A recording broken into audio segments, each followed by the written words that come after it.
Eu estou à frente da Comissão de Cultura, Esporte e Lazer da UABDF desde 2019. E estou muito feliz hoje com que o nosso primeiro evento, né, de audiência pública seja para falar sobre a temática do esporte. A gente tem um compromisso na comissão de fazer uma separação temática entre cultura e esporte. E eu, desde 2019, sou responsável pela pauta da cultura. E a gente não conseguiu ainda um engajamento muito grande. A gente começou a fazer isso ano passado, com a pauta do esporte, que para o Brasil é tão importante quanto a pauta da cultura. Né? Se há duas áreas em que é um porto seguro, principalmente para a juventude brasileira, é exatamente a cultura e esporte, porque são duas áreas que salvam a juventude, principalmente a juventude mais carente. Então, eu estou muito feliz hoje de estar aqui, né, junto a gente não tem uma portaria ainda publicada, mas junto ao meu vice-presidente da comissão, que é o André, o doutor André, e a minha secretária-geral da comissão, que é a doutora Ayla, e eu chamo para tomar assento à mesa o doutor Jorge Mansur, advogado, também colega aqui,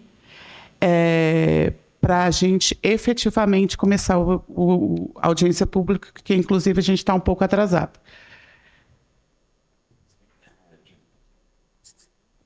Pode sentar aqui, ó. Toma suco. Sente aqui próximo a mim.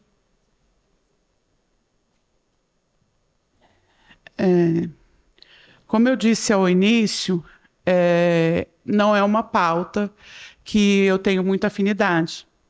E, por conta disso, tive que fazer uma pesquisa. Então, eu tenho uma breve fala para fazer aqui, eu vou ler, né, em que diz que, no dia 30 de dezembro último, foi publicada a Lei 14.790, que regulamenta as apostas esportivas online, as chamadas BETs.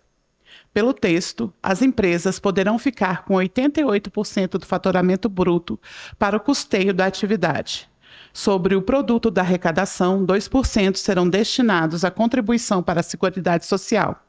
Os outros 10% restantes serão divididos entre áreas como educação, saúde, turismo, segurança pública e, efetivamente, o esporte, né?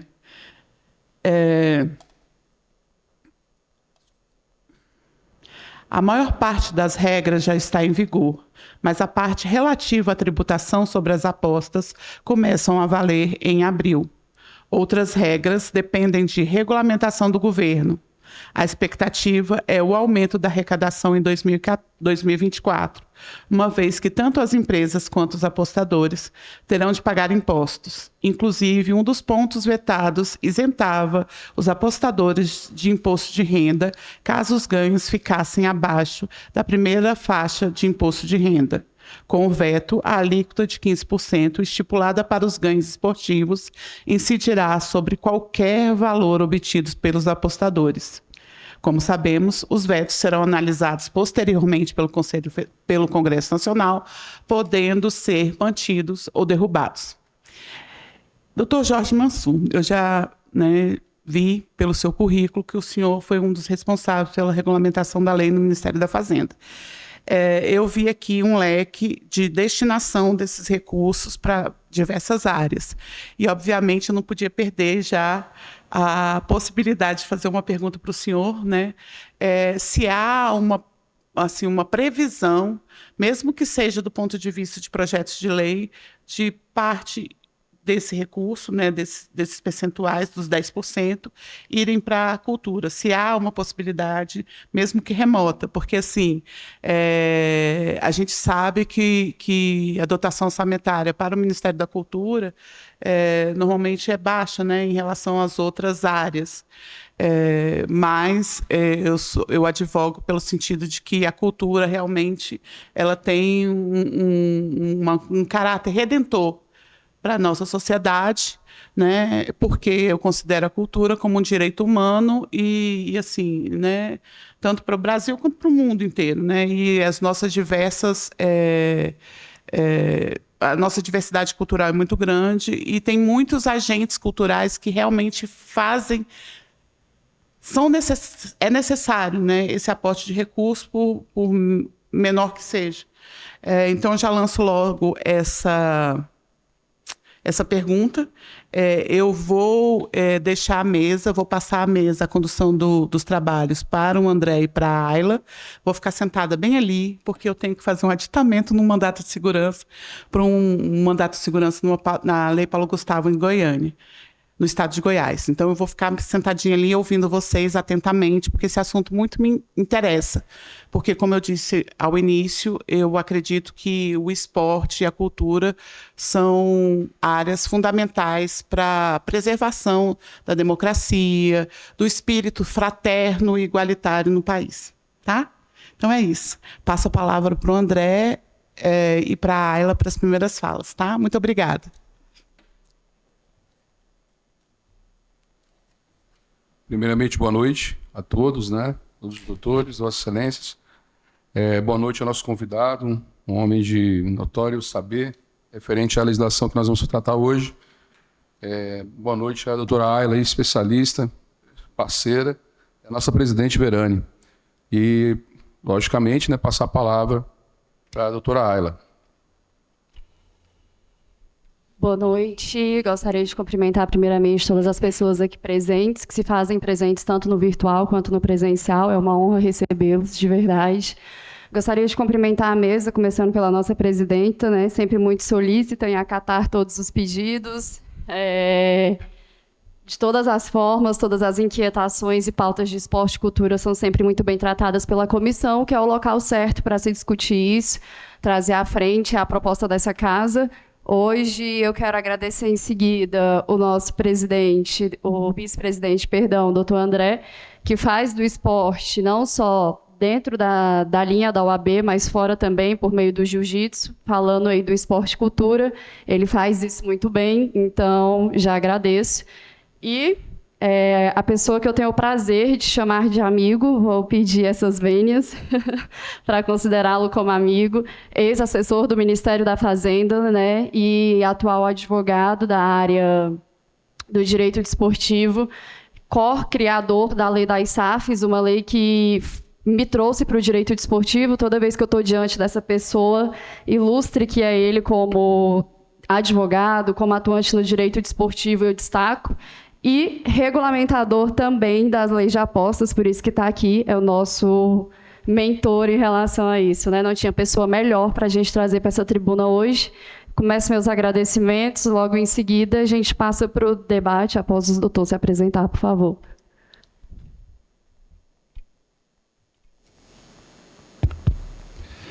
Boa noite, senhora presidenta. Muito obrigado pelo convite. Boa noite, doutora Ayla. Boa noite, doutor André. Uma alegria estar aqui com vocês hoje. Sou advogado, como dito, e nunca me furto a possibilidade de estar diante das colegas e dos colegas. Antes de tudo, a gente está, ora, em determinada função, mas o que a gente é aquilo que a gente adota como profissão de fé e profissão de vida, e eu sou advogado. Então, muito honrado em estar na presença de vocês e estar pela primeira vez aqui na sede da nossa OAB, Distrito Federal. Não, eu sou inscrito em São Paulo, mas com muita honra. E moro em Brasília desde janeiro de 2023, então sinto que aqui também é minha casa, me sinto em casa aqui. E muito agradecido pelo convite que me foi trazido pela doutora Ayla, uma amiga querida, uma advogada admirável. Tive com ela em debates no Congresso Nacional, a forma como ela se colocou e como ela representou com muito brilho e com muita sabedoria a OAB do Distrito Federal, a classe dos advogados. Disse a ela na oportunidade que me senti honrado como advogado de tê-la representando a nossa classe naqueles debates de então. Em janeiro eu sou advogado, como disse, eu trabalho na área do esporte desde momento que me formei, em 98, do século passado. Tem uma atuação muito voltada para essa questão da forma como os clubes se organizam. Por isso, sempre questionei esse modelo associativo e, junto com o Rodrigo Monteiro de Castro, tivemos a oportunidade de propor realmente o texto da lei da SAF, que, tendo sido aprovado em agosto de 2021, já está causando efeitos expressivos no futebol brasileiro, não é? Com equipes se constituindo em SAF, equipes tradicionais, equipes que estavam realmente numa situação muito difícil financeiramente, que estão encontrando uma maneira de seguir suas atividades e a paixão de milhões de torcedores por meio da SAF. Durante a transição, aquele momento que vai desde do anúncio da eleição do presidente Lula até o momento da posse, o governo, a equipe de transição constatou que havia uma lacuna muito grave relacionada à regulamentação das apostas. A Lei 13756 de 2018 havia previsto no seu ordenamento as apostas esportivas, ou seja, passou a ser uma modalidade prevista em lei, portanto legal, e tinha dado para o Ministério da Fazenda, que naquele momento, logo depois passou a ser o Ministério da Economia, e hoje volta a ser o Ministério da Fazenda, 2 anos de prazo para regulamentar essa atividade, para que a gente pudesse não só realizar a arrecadação, mas também enfrentar uma série de externalidades negativas que esse segmento traz. Isso é inafastável. Da mesma forma que a gente tem esse segmento crescendo muito e gerando recursos e riqueza, uma riqueza que não era necessariamente reinvestida nas destinações sociais. A gente também tinha uma série de problemas relacionados ao crescimento do número de pessoas viciadas em aposta. Hoje, para nossa enorme preocupação, 1,5% da população brasileira se diz de alguma forma compulsiva por aposta. Imagina isso, doutor André. 1,5% da população do Brasil inteira dizendo que tem uma certa compulsão, que não consegue parar de apostar e etc. É um número muito preocupante, muito preocupante. E isso. A gente tem histórias, né? Eu acho que muitos de nós temos histórias familiares de perdas de fortuna.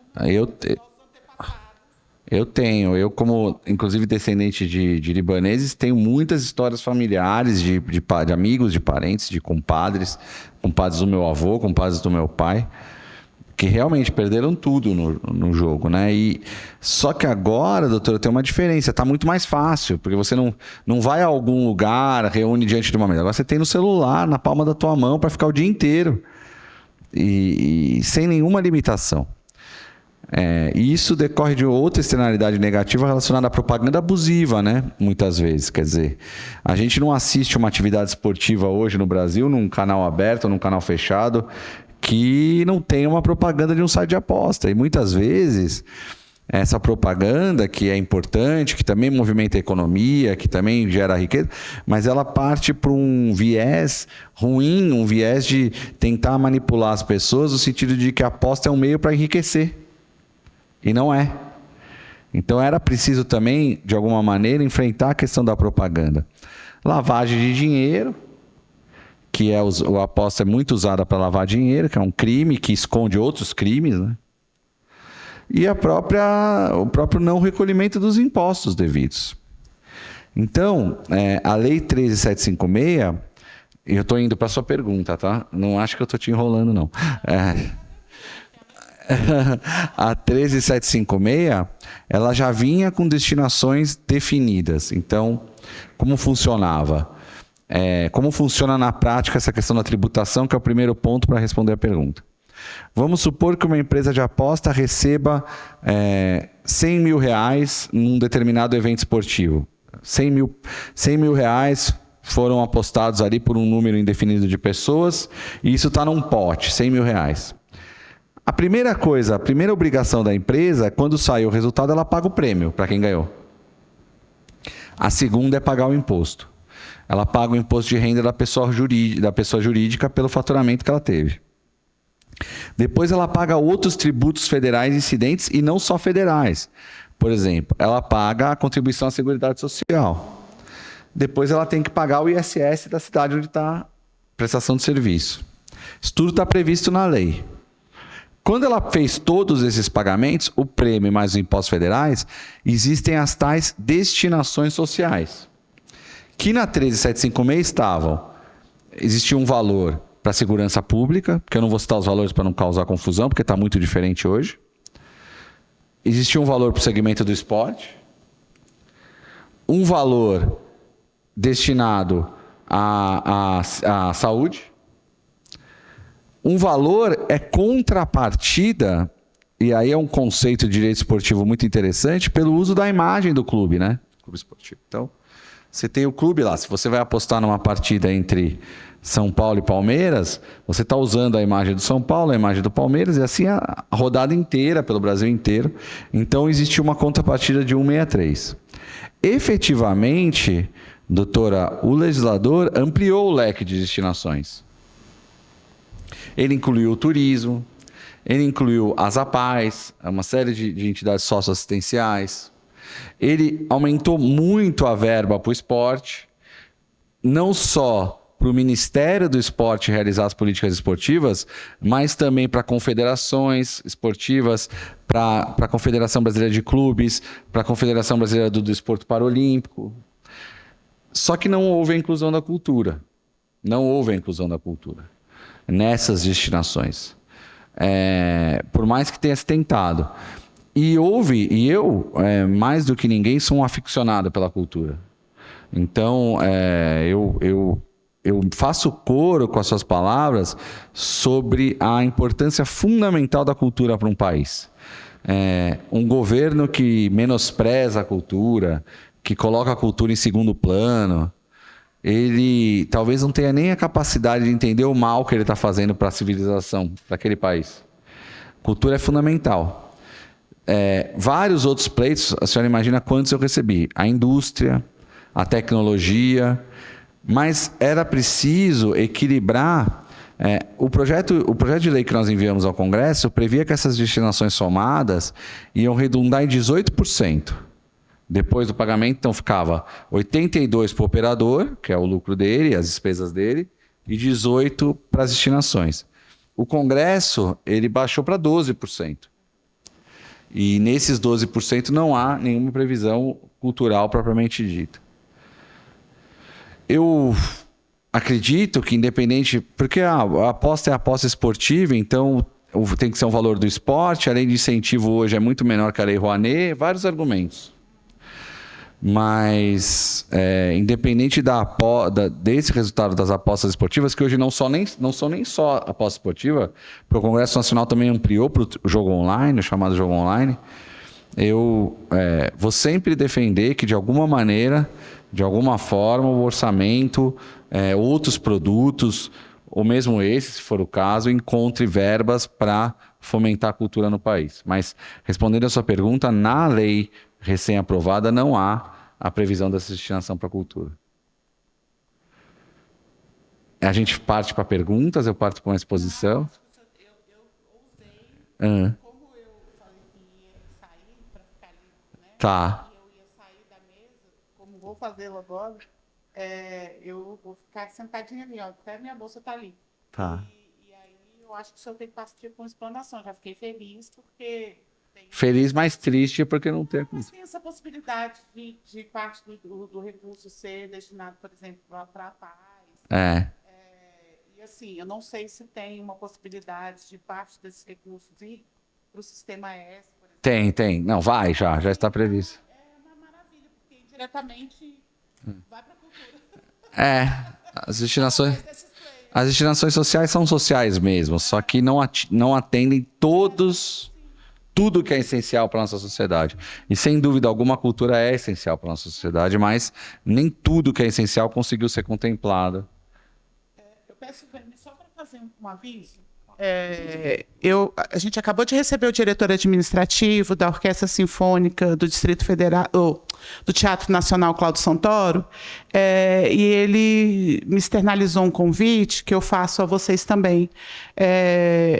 Até ano passado, as apresentações da orquestra se davam às terças-feiras, ali no Teatro Plínio Marcos, que fica ali de frente à Torre de TV, onde funcionava a Funarte. E agora esses espetáculos, né, sinfônicos estão acontecendo às quintas-feiras. E o Fernando já me antecipou que no dia 7, na próxima quinta-feira, vai ter um concerto especial para o Dia Internacional da Mulher. Então, estão todos convidados e convidadas. A orquestra é maravilhosa e a casa está ficando cheia. Então, eu acho que seria interessante vocês, inclusive, chegarem cedo. Salvo o melhor juízo, os espetáculos começam às 19 horas em ponto, 19 ou 20, tá? O senhor também está convidado, viu, doutor Mansur? É muito maravilhoso lá, os espetáculos realmente são de primeira monta. Doutora Ayla, doutor André, e é isso, tá? Eu vou ficar sentadinha ali ouvindo o senhor com grata satisfação. Obrigado. E o convite da sua suplementar, que a casa também é do senhor, tá? Muito obrigada. Eu acho que eu terei que fazer. Quanto tempo eu tenho? Tempo que você achar necessário, doutor. Não, eu não vou cansar vocês. Imagina, acho que a gente consegue exaurir a pauta um pouquinho antes. Hoje é que dia da semana? Terça? Um pouquinho antes do pessoal sair aí para um happy hour, né? Brasília tem bastante essa hora. Aqui é o happy hour, doutora? Posso, então? Então, dadas as vênias, vou seguir, tá bom? O nosso vice-presidente, querido doutor André, já me deu a abertura aqui para poder assumir a nossa palestra, / audiência pública, / o que os doutores quiserem, né? Nosso encontro íntimo. Bom, quando nós pensamos na proposta dessa audiência, havia o principal interesse de levar conhecimento. Conhecimento do que é um operador de apostas, conhecimento do que é um jogador, conhecimento do que é o compliance dentro das empresas, né, dentro das bets, e o que é compliance dentro do órgão público, como que isso é aplicado, de que forma.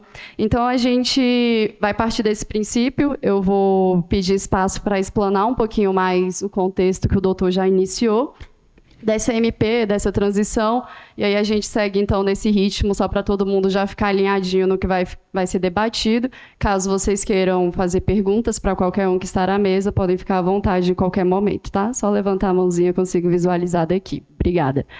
Bom, a MP 1182 de 2023 começou esse processo regulamentatório, como já muito bem explanado pelo doutor. Depois a gente vai ter a lei agora 14.790 de 2023, que vai trazer para a gente a necessidade, vamos dizer assim, não só de captar com o Estado, de tornar o Estado operador no sentido de regulamentação em relação às empresas ou de regulamentação do mercado.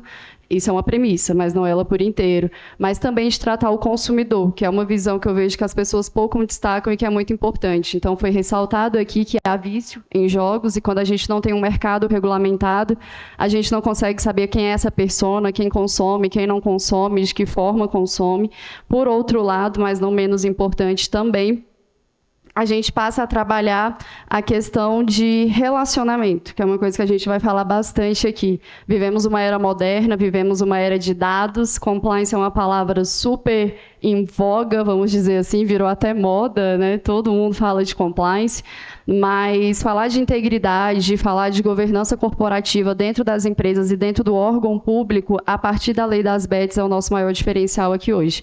Então, se tiver algum operador nos assistindo, é para você. Se tiver algum jogador, a nossa audiência hoje é para você. Então, partindo desse princípio de quadro regulatório, o que traz? Traz a questão da regulamentação organizacional. Então, o que essas empresas precisam ter de regramento interno para poder ter a tão sonhada autorização do Ministério da Fazenda, certo? Pode me interromper a qualquer momento. Em seguida, a gente vai ter também a questão comercial. Então, a partir do momento que um mercado é regulado, que a gente passa a regular uma empresa, a gente tem princípios a serem seguidos, né? A gente tem prestação de contas para o Estado, a gente tem um órgão regulamentador, a gente tem compromisso, seja ele social, com a cultura, com o esporte, com a iniciativa privada, independente do que seja. E essa lei traz essa responsabilidade também. E, por fim, não menos importante, é a comunicação. Como tudo isso é comunicado, como tudo isso é levado para a sociedade, porque nós somos privilegiados, né? Somos doutores, somos advogados, estamos aqui representando pessoas da nossa instituição, vamos dizer assim, mas todo mundo aposta a qualquer hora, a qualquer momento, e a sociedade muitas vezes não tem essa consciência. Então, a regulamentação das bets cobra isso também das empresas. Então, olha, você é responsável pelo seu consumidor. Como é que você está divulgando isso? Quem é que pode apostar? De que forma isso pode acontecer? Partindo desse princípio, eu eu peço solidariamente para que o doutor Mansum explique para a gente como é que foi aberta agora as secretarias, né, no Ministério da Fazenda, para poder estar tocando isso à frente. Explane para a gente um pouquinho como o Estado, como órgão estatal, e como você tem visto de todas as viagens empresariais em relação a isso, as empresas vêm organizando sistematicamente para tornar tudo isso viável, porque nós sabemos que há um lapso imenso entre o que está no papel e o que é materializado, né? Então, eu queria explorar essa capacidade intelectual dentro do Ministério, essa capacidade de ter essa visão lá dentro, tal como a visão empresarial do que você tem presenciado a nível internacional. Gostaria de ressaltar. Por favor, doutor. Quando nós assumimos essa obrigação de regulamentar as apostas no Brasil, havia um sentimento do mercado internacional de que o Brasil era um grande mercado, muita gente interessada, perdendo muitas oportunidades porque era um mercado não regulado. E havia uma ansiedade por parte dessas empresas de fora, com seus braços no Brasil, de que fosse feita essa regulamentação. Mas, ao mesmo tempo, como já havia passado muitos anos em que havia promessa de regulamentar e nada acontecia, havia muita desconfiança. Nessa minha passagem de um ano, o que eu mais acho que a equipe que cuidou de regulamentar as apostas fez foi ouvir, né? São centenas e centenas de reuniões com operadores, com reguladores de outros países, com pessoas que cuidam de meios de pagamento, porque o meio de pagamento é aquilo que o apostador usa para fazer a transferência e para receber o prêmio, né? E todos os segmentos envolvidos, gente que atesta sistema, não há, eu posso afirmar, uma pessoa que vai encontrar vocês um dia e vai dizer: eu pedi uma audiência no Ministério da Fazenda e não fui recebido. Todo mundo foi recebido. Formou-se uma equipe que esteve quase todo o tempo subordinada à SRE, Secretaria da Reforma Econômica, que é uma secretaria muito importante no Ministério da Fazenda, que tem projetos relevantíssimos, como, por exemplo, o Desenrola e outros. E com o passar do tempo, foi se dando uma autonomia para que esse grupo de trabalho voltado para as apostas fizesse um trabalho autônomo, incluindo coisas que não têm necessariamente relação com as apostas que nós viemos a regulamentar. O que eu estou querendo dizer com isso? Nós temos as promoções comerciais. Quando o shopping center faz uma promoção comercial do Dia das Mães, por exemplo, escreva uma frase e concorra a um carro, isso tem que ser aprovado no Ministério da Fazenda. Já hoje, não precisa de lei, já hoje. Então, nós temos ali coisa de 3.500 promoções comerciais para aprovar num ano. Quando você pensa no Dia das Mães, depois primeiro pensa na Páscoa, depois no Dia das Mães, no Dia dos Pais, no Natal, são épocas em que os shoppings fazem essas promoções. Shoppings e qualquer setor comercial, não estou falando só de shopping. Quando você pensa na Mega Sena, é um produto da Caixa, mas está subordinado ao Ministério da Fazenda. Nós temos que fazer a coordenação, acompanhar os sorteios, ver se está tudo correto. Nós, além das apostas esportivas e do jogo online, reativamos, e vai acontecer nos próximos meses, a Lotex, que é a antiga Raspadinha, que estava parada no Brasil há 5 anos, também sem arrecadar. Um produto que o brasileiro gosta. E é uma equipe muito pequena para fazer todo esse trabalho, mas muito esforçada e muito qualificada essa equipe, esse time aí, que está lá hoje, está mantido lá. Então, num determinado momento, o Ministério da Fazenda, o gabinete do ministro e a Secretaria Executiva, entenderam de criar uma Secretaria de Prêmios e Apostas, a SPA, que acabou sendo criada só já esse ano, em janeiro desse ano. Então, criou-se uma entidade, uma secretaria autônoma, com autonomia funcional, com orçamento próprio, que está sendo tocada hoje, depois da minha exoneração, pela doutora Simone Vicentini, com a equipe. E eles estão se desdobrando lá. Para vocês terem uma ideia, a gente tem 12 portarias para soltar sobre essa questão da posse do jogo online. Portaria sobre o quê? Nós temos uma portaria só sobre propaganda, que já tem um anexo do CONAR sobre isso. Nós temos uma sobre meio de pagamento, para fazer com que todo mundo envolvido entenda como é que esses meios de pagamento devem funcionar. Por exemplo, eles não devem realizar pagamentos para apostas em operadores que não estiverem no Brasil. O que significa estar no Brasil? Está autorizado pelo Ministério da Fazenda. Vai se pagar um valor de autorização de 30 milhões de reais, um valor expressivo, e vai ter que se entregar uma série de documentos que comprovem que essas empresas estão instaladas no Brasil, que os sistemas estão no Brasil, porque quando a gente entrou, todos os IPs, todos os sites estavam fora do Brasil. E ainda estão, mas vão voltar, vão ser obrigados a entrar no Brasil agora. São 12 portarias no total, né? Uma com o Ministério da Saúde para tratar do enfrentamento do vício.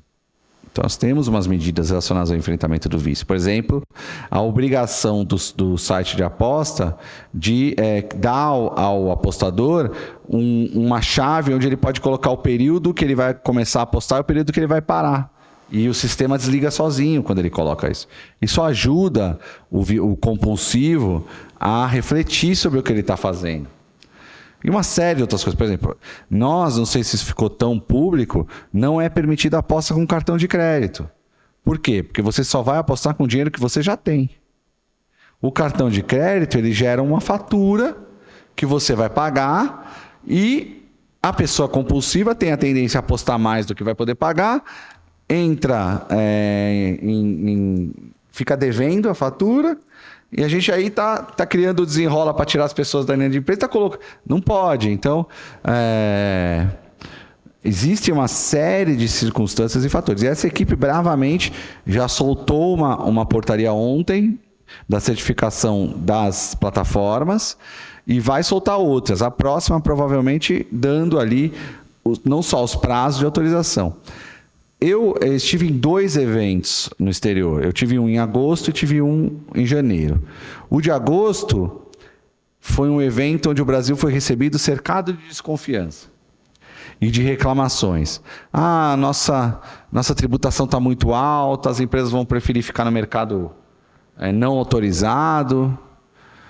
Foi um evento duro de questionamentos. O de janeiro foi um evento de consagração, porque é o maior evento do mundo, a ICE em Londres, o maior evento de apostas do mundo, que acontece tradicionalmente em Londres nessa época. E os operadores estrangeiros estavam muito animados, porque o Brasil tinha, enfim, regulamentado as apostas. Eu fui com pessoas do Brasil que falaram, é a minha 10ª ICE. 10ª vez que eu venho nessa feira. Eu falei, do que vocês falavam assim antes? A gente ficava sendo cobrados. Quando que o Brasil vai regulamentar? E a gente falava, talvez esse ano tenha uma chance, mas nunca acontecia. E esse foi o primeiro evento desse ICE mundial, onde o Brasil realmente compareceu com o mercado regulado. Então, com outro nível de respeito, outro nível de... E aí... No nosso país, ele tem uma característica muito especial. Tudo é muito grande no Brasil. Porque é um mercado consumidor gigantesco. Então, se você fala, nunca, vamos supor, nunca se vendeu sapato no Brasil. As pessoas todas andavam de tênis ou de chinelo. Todo o mercado de sapato do mundo vai olhar para o Brasil e dizer, nossa, mas nós temos que entrar nesse país, porque tem muita gente lá para comprar sapato. E com a aposta se dá a mesma coisa. Só que eles já tinham entrado. E ao contrário do que muita gente imagina, eles queriam que fosse um mercado regulado. Para vocês terem uma ideia, as empresas norte-americanas nunca estiveram no Brasil porque elas são listadas em bolsa e elas não podem entrar em mercados não regulados. E elas vão entrar agora. E aí a gente está falando de esporte.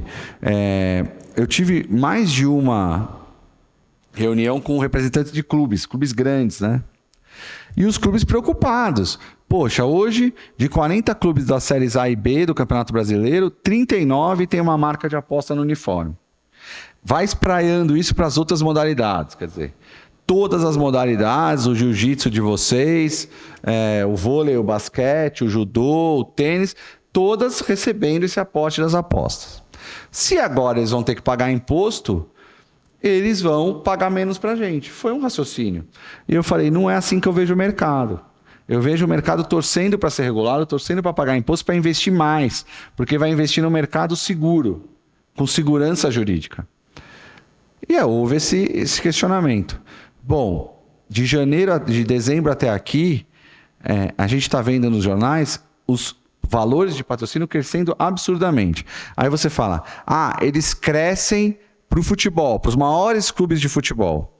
Só que gera um efeito cascata, porque ali tinha um patrocinador que pagava um pouco menos. Esse vai sair do clube, vai procurar um clube talvez que esteja numa posição um pouco menor em termos de número de torcedores, E esse que tinha um pouco menos de torcedores, tinha um patrocinador que vai procurar outra divisão e vai procurar outro esporte.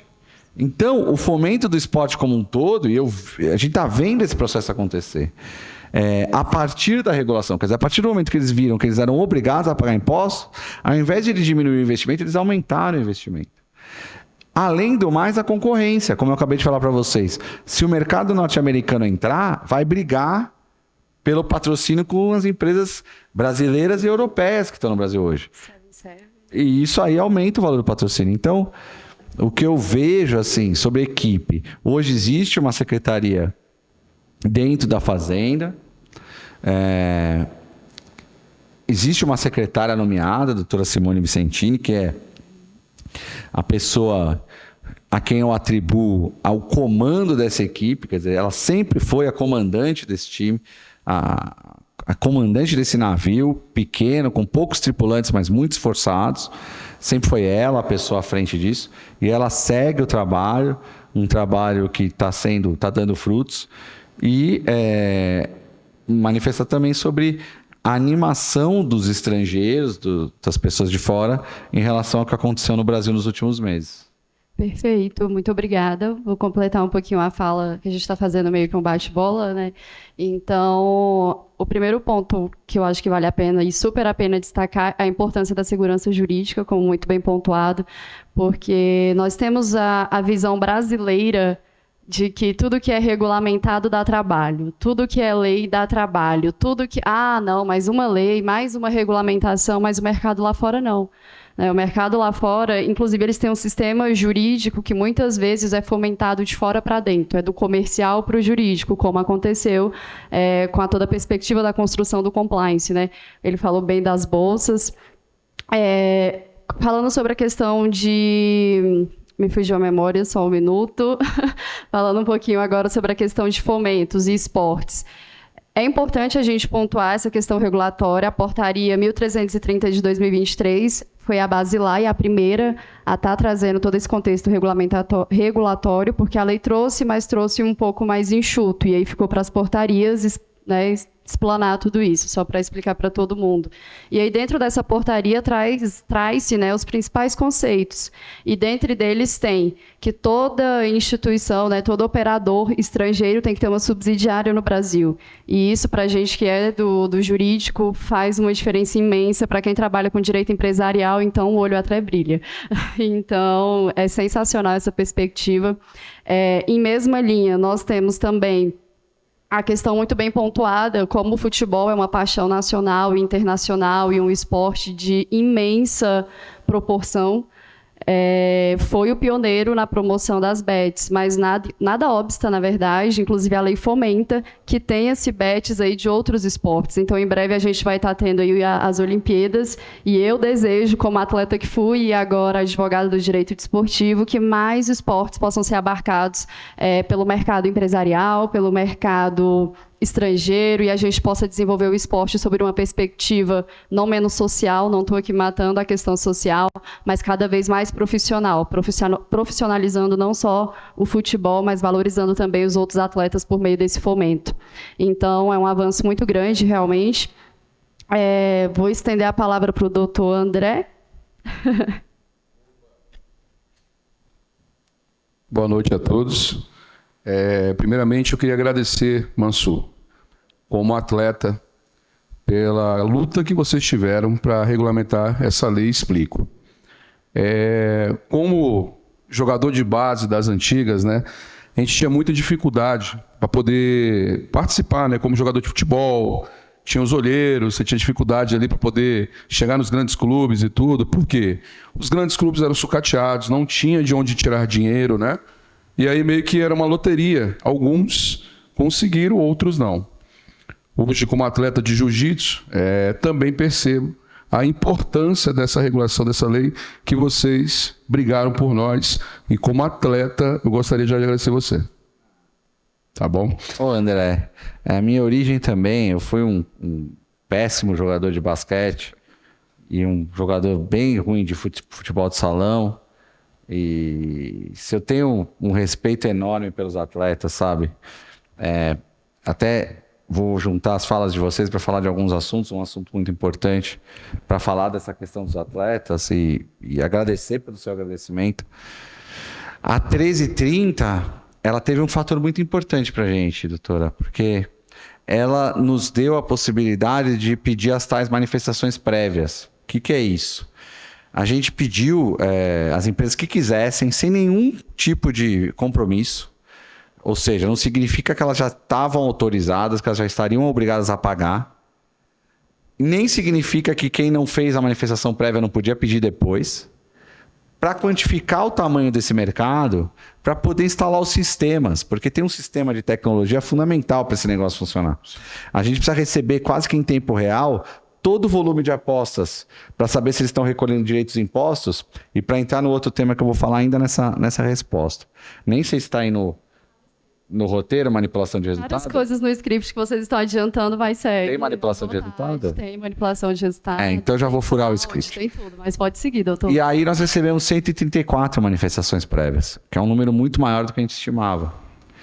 Além da subsidiária no Brasil, as empresas estrangeiras, ao terem essa subsidiária do Brasil, são obrigadas a ter um sócio brasileiro. Isso não veio do Ministério da Fazenda, isso veio do Congresso Nacional.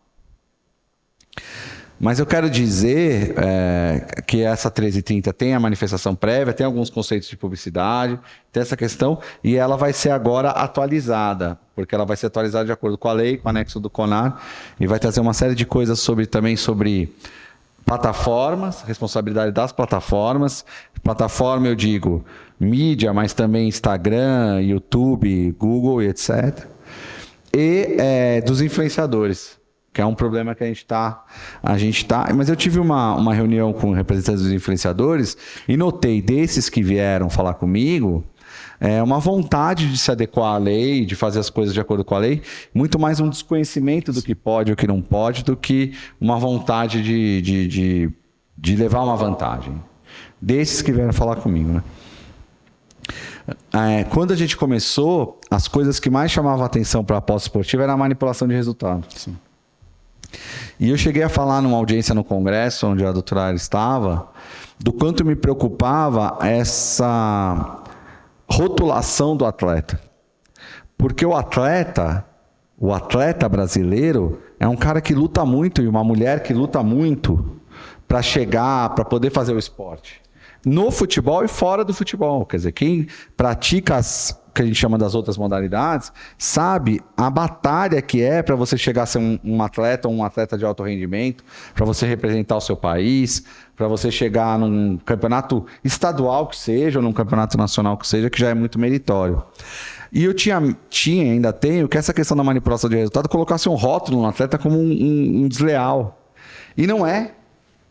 É uma minoria Sim. que se deixa corromper. E a grande maioria é o atleta que vai lá praticar sua atividade, que não aceita a manipulação, que não aceita a corrupção. Então, nós precisamos enfrentar a manipulação de resultado com muita seriedade. Quando a gente vai para fora e essas empresas vêm para cá, a gente teve a oportunidade de conversar com empresas especializadas em manipulação de resultados sob a ótica do esporte. Por quê? Porque a manipulação de resultado você pega sob duas vertentes. Se você recebe em tempo real as apostas, você é capaz de olhar e falar, pô, tem uma aposta aqui de R$600 mil num cartão amarelo na segunda divisão de um campeonato estadual. Isso aqui está estranho. Liga um sinal amarelo. Aí você aciona essas empresas que são capazes de identificar comportamento padrão de atleta. Pô, o atleta fez um movimento que ele não faz. Gente no estádio, às vezes.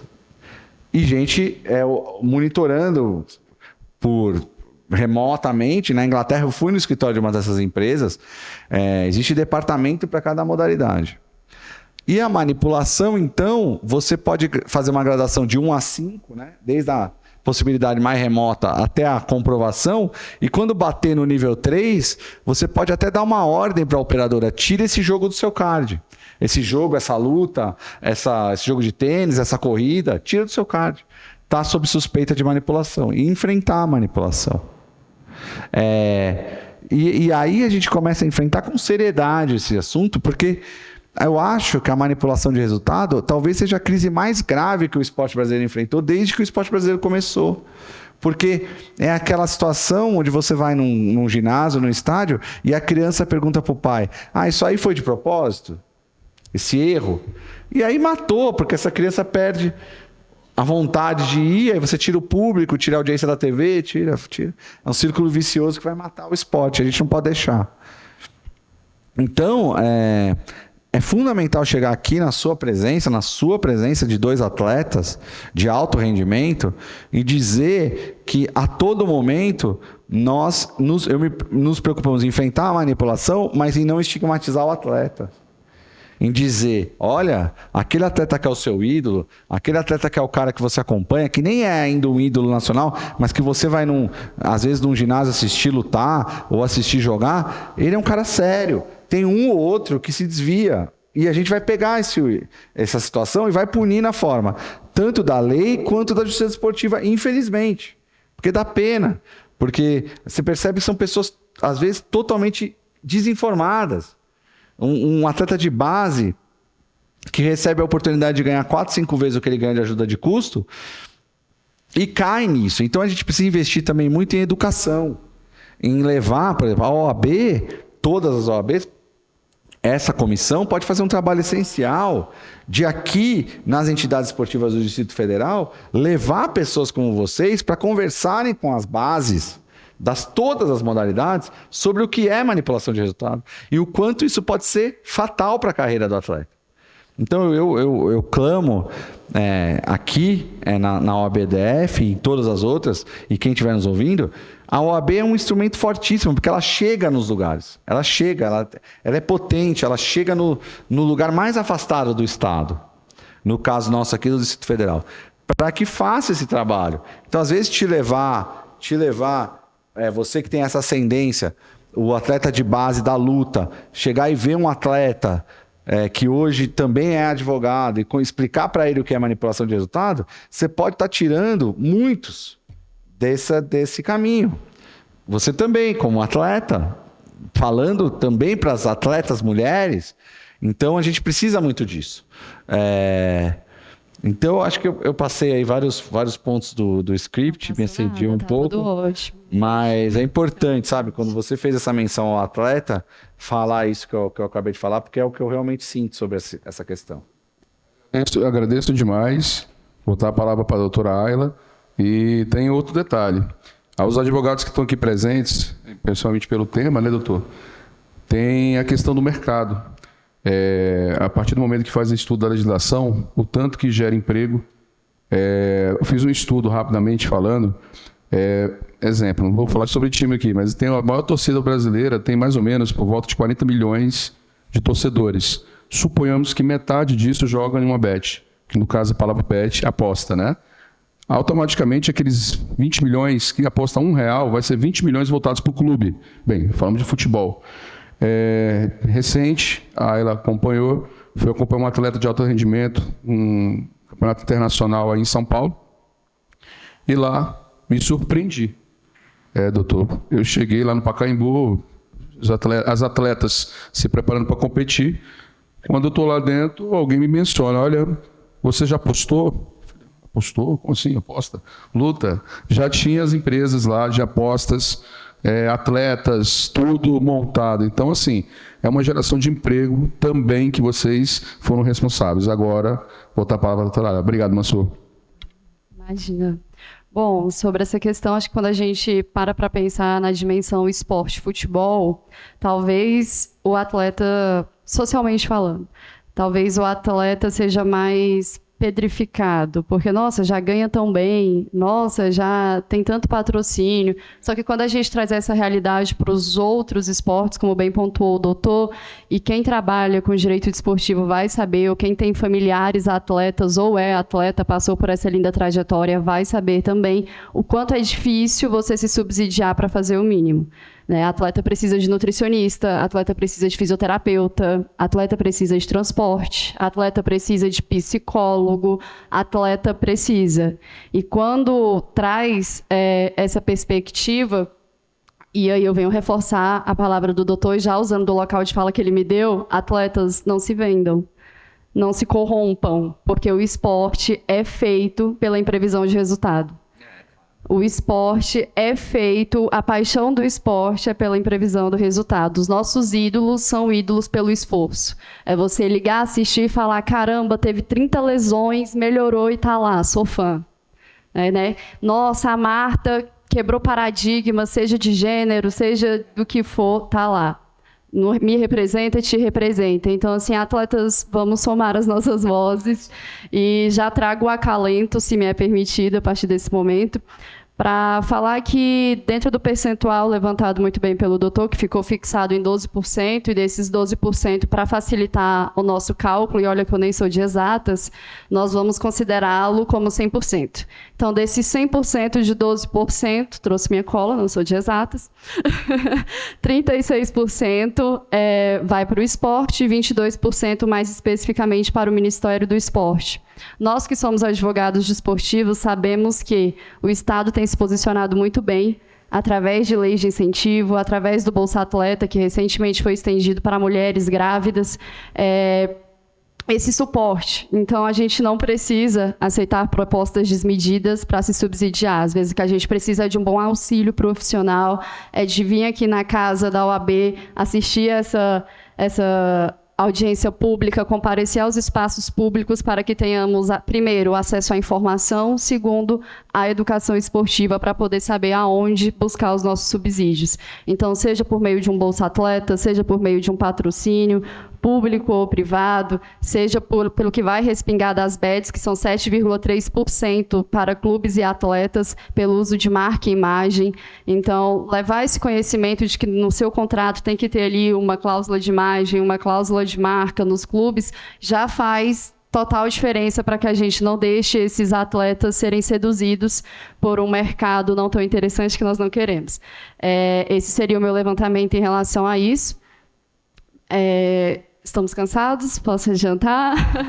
Seguimos, então. Em relação às autorizações, a tão sonhada autorização, porque nós falamos quem são os operadores, inclusive menores de idade não podem apostar, tá? Então, fica aí já de lembrete. E nem pode haver aposta em competições de base. Perfeito. Então, para quem estiver nos assistindo, já fica esse alerta. Ou seja, não podem apostar, em sua maioria não podem ser objeto de aposta. Perfeito. Dentro dessa busca pela autorização, nós já falamos dos operadores, que precisam cumprir alguns requisitos. da profissionalização dessas empresas dentro do mercado nacional. E, como eu falei, essa é a parte mais importante, porque não basta você ter a empresa. Se o Ministério da Fazenda não te autoriza, você não está regulamentado para operar dentro desse mercado. O doutor pontuou muito bem a autorização prévia, que tem, inclusive, dentro dessa medida provisória, olha só, a área penal me pegando aqui, que tem dentro da portaria o que é preciso, inclusive, bem simplório, parabéns para quem fez, né? O pessoal do Ministério da Fazenda fez de uma forma muito simples e didática, para poder testar o sistema que o doutor pontuou muito bem. Então, hoje, o momento que a gente está vivendo no Brasil é de experimento.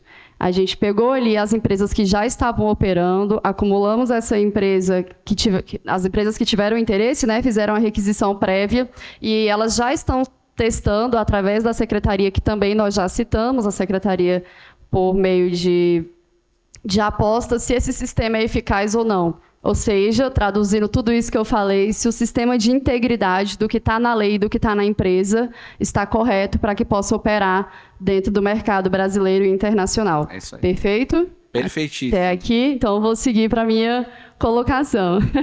Dentro dessa perspectiva de sistema de gestão de apostas, de empresa em formação, de Ministério da Fazenda, de setor público-privado, eu queria muito entender, você já adiantou um pouquinho, o que a lei tanto fala, tanto fala sobre a questão da fraude. Então, a gente colocou uma das fraudes que são possíveis, que é a manipulação do resultado, e que na verdade, nós pontuamos um ponto dentro desse ponto. Posso me estender um pouco? Claro. Que é a manipulação do placar final. Então, eu, Ayla, torcedora do Vasco, me julguem, né? Cliquei ali... Tamo junto, minha presidenta é vascaína, eu tô em casa. Abri aqui a televisão no jogo do Vasco e saber que esse resultado ele foi pré-determinado é uma tristeza muito grande para mim como torcedora. Então, isso é uma forma de manipulação dentro dessa questão de manipulação de resultados. Só que o Estado, de forma geral, vou colocar o Ministério da Fazenda aqui, a lei, e o Ministério do Esporte como Estado, foi além. Né, tentou regulamentar até a questão de informações privilegiadas para apostas. Então, eu tenho que tomar muito cuidado para que essas empresas não forneçam para pessoas específicas e apostadores específicos informações privilegiadas. Então, infelizmente, a gente tem esse efeito cascata negativo também. E mais que isso, falamos do atleta como sujeito passivo da ação de manipulação, ou seja, ele recebe a negatividade dessa questão, mas nós devemos saber também que esses atletas não são proibidos no todo de apostar. Então, ele pode ter uma informação ou outra pelo ambiente que ele... Já são do ambiente... Já está prevetado, então, perfeito. Então, seriam essas duas colocações. Aí eu queria que você falasse um pouquinho para a gente sobre a importância de combater a fraude de autorização, ou seja, fazer com que as empresas que fazem o requerimento pedem ali a manutenção, né, a autorização, a gente não tem o procedimento administrativo fraudado, isso é muito importante. Então, eu queria que você explanasse um pouquinho dessa questão. E o segundo ponto também é o fornecimento de dados e informações, ou seja, agora falando sobre a fraude quando a empresa é autorizada, mas ela mesma produziu os dados de forma fraudada e, enfim, incertos. Esses seriam esses dois pontos. Esses dois temas são fundamentais. No que diz respeito ao pedido de autorização, realmente a portaria vai sair com uma série de requisitos relacionados às informações financeiras, ao capital social mínimo, a própria constituição da sede no Brasil, porque a gente tem como alcançar a empresa. Mas é muito importante que o sistema que nós desenvolvemos lá no Ministério da Fazenda, ele era totalmente informatizado. Então, eu não sei se alguém de vocês atua com assistência social aqui, mas existe a figura do SEBAS. O SEBAS é um instrumento, um certificado muito importante na assistência social, na educação e na saúde. E o SEBAS, ele hoje, você pede um SEBAS subindo documentos, fazendo upload de documentos no site, no Sogov, no gov.br, no gov.br. E a gente desenvolveu um sistema muito parecido para as apostas, ou seja, para além da minúcia dos documentos que serão exigidos, existe também uma tentativa de diminuir a subjetividade na hora da aprovação. Por mais que seja um ato discricionário do ministro da Fazenda, por lei, do ministro da Fazenda, esse ato vai ser praticado a partir do exame objetivo de documentação sem balcão. Essa é a ideia do Ministério da Fazenda, de fazer de uma forma que as subjetividades sejam eliminadas ao máximo. A partir do momento que a empresa está autorizada, como você bem colocou, ela vai ter obrigações permanentes. Uma delas relacionada ao fornecimento de dados e informações. Existe na Secretaria de Prêmios e Apostas uma subsecretaria de ações sancionatórias, quer dizer, que vai ter um processo administrativo para tocar, para aplicar sanções que podem vir desde uma advertência, uma multa, uma suspensão ou mesmo a exclusão. A pessoa perde a autorização pela prática reiterada, sempre observado o devido processo legal, isso é importante, campo para nós, advogados, temos isso bem claro, não vai ser feito nada sem a observância da ampla defesa e do devido processo legal, mas que pode resultar nisso, seja na divulgação de informações, seja na abusividade da propaganda, seja na utilização dos meios de pagamento, em tudo, os operadores vão ter que observar o que está na norma, e ao não observar, existe uma área de fiscalização e uma área de sanção, e essas duas áreas trabalhando uma preliminarmente, a outra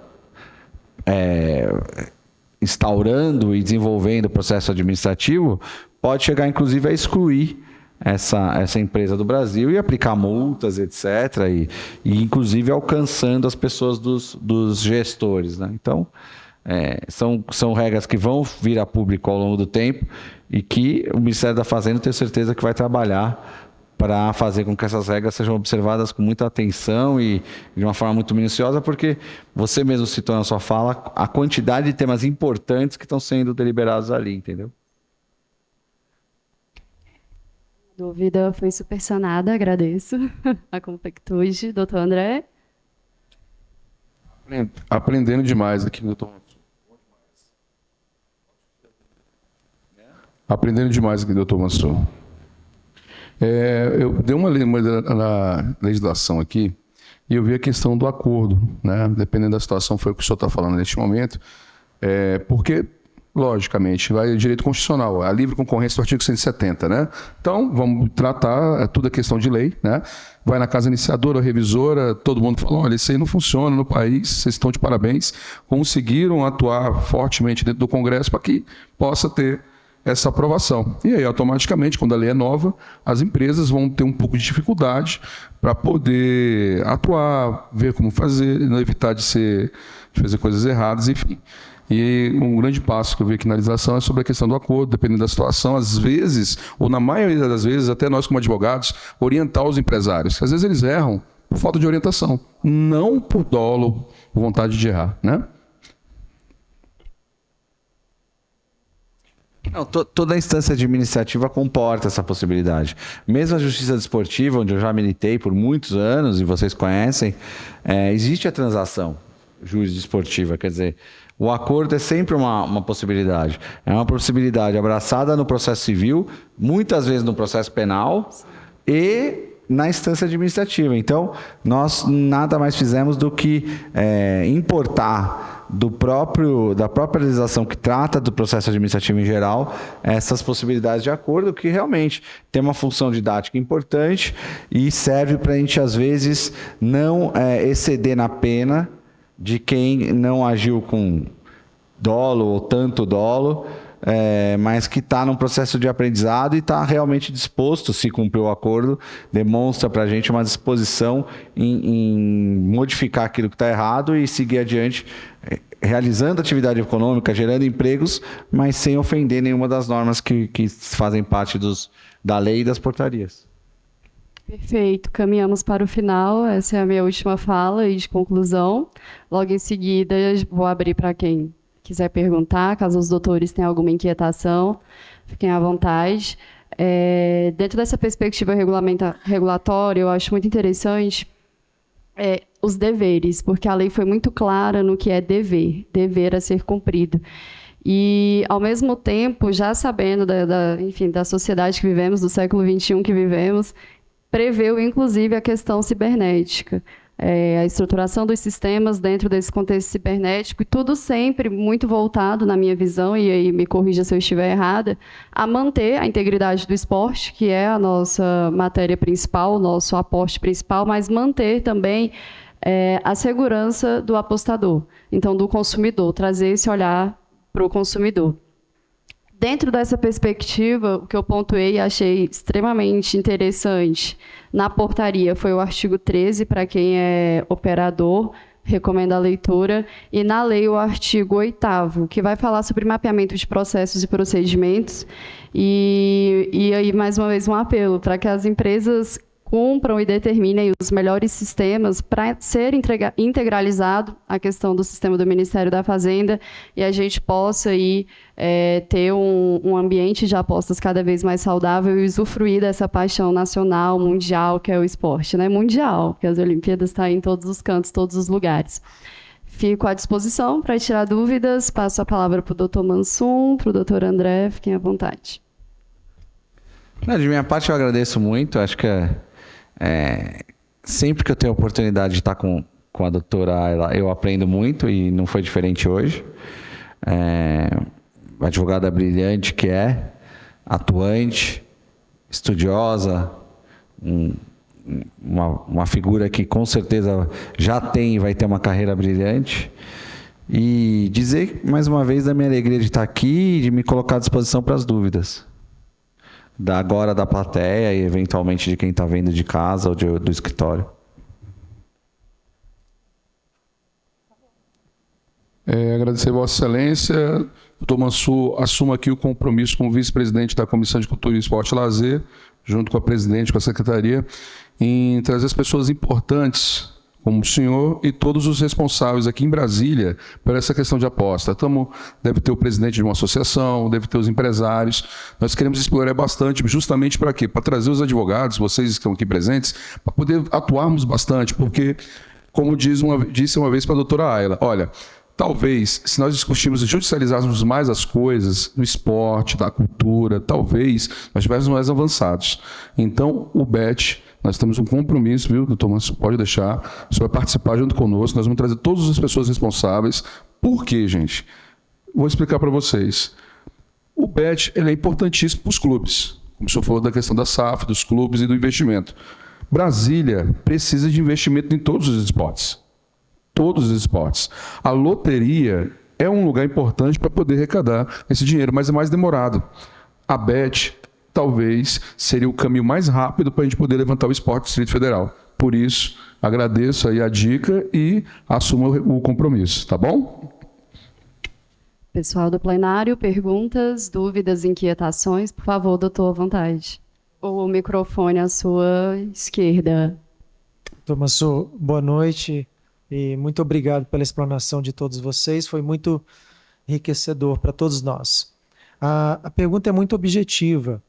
O Brasil está preparado para evitar as fraudes, para evitar os sites proibidos, para evitar qualquer tipo de burla nesse sistema complexo das apostas? Sua pergunta é muito boa e muito importante.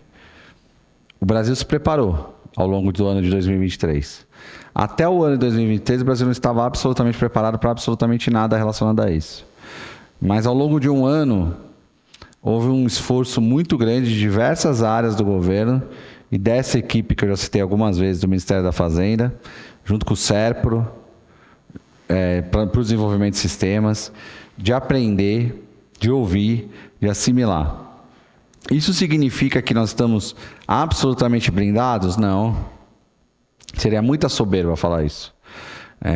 Mas que o Brasil de 2024 está muito mais preparado que o Brasil que nós pegamos em 2023? Está.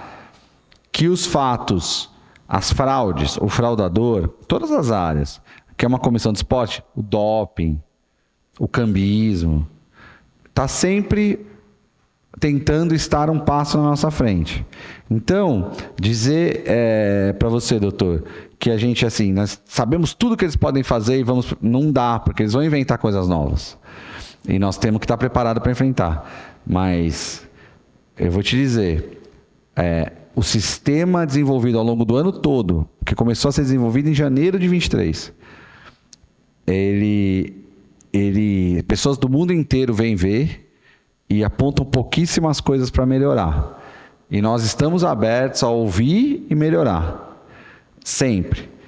Mas o Brasil está muito mais preparado do que estava quando esse governo começou, porque o governo anterior simplesmente não fez nada sobre esse assunto. Tá bom? Mais alguém gostaria? Aproveitem a presença ilustre, única. Única não, que ele é convidado da casa já. Sempre que quiser, estaremos de portas abertas. Futuro inscrito. Futuro inscrito. Acho que eu vou ter que me inscrever na OAB São Paulo também. Seria uma boa reciprocidade. Uma boa reciprocidade, né? Bom, pessoal, sem perguntas, eu vou oficialmente encerrar minha fala agradecendo a paciência de vocês, a dedicação e o compromisso com o esporte, porque ninguém fica aqui até essa hora se não tiver compromisso com a profissão e com a pauta, então eu gostaria muito de agradecer. Vamos tirar foto, tá? Não saio. Gostaria de agradecer mais uma vez a nossa presidenta. Honrar cargos e hierarquias é uma coisa que eu aprendi no esporte e aqui não é diferente. Então, agradeço mais uma vez a oportunidade que ela me dá de poder explanar exatamente as pautas que eu acho essencial e trabalhar com pessoas tão incríveis que sempre me agregam, abrem os meus olhos e somam em conhecimento, humanidade, paixão pelo esporte. O Dr. Mansum é essa pessoa extremamente luminosa na minha vida, tal como estendo os elogios ao nosso querido vice-presidente, Dr. André. Excelente, é isso, está fechada a pauta. Obrigada.